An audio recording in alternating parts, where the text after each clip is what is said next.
Meaning of hijab.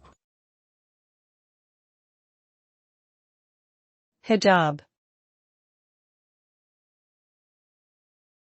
Hijab.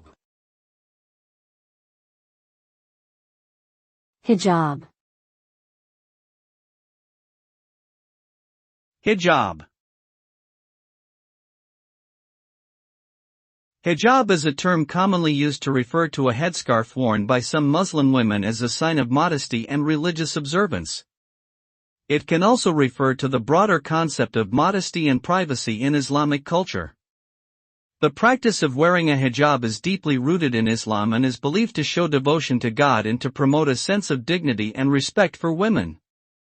However, opinions on the hijab vary widely within the Muslim community and among non-Muslims, with some viewing it as a symbol of oppression and others as a symbol of liberation.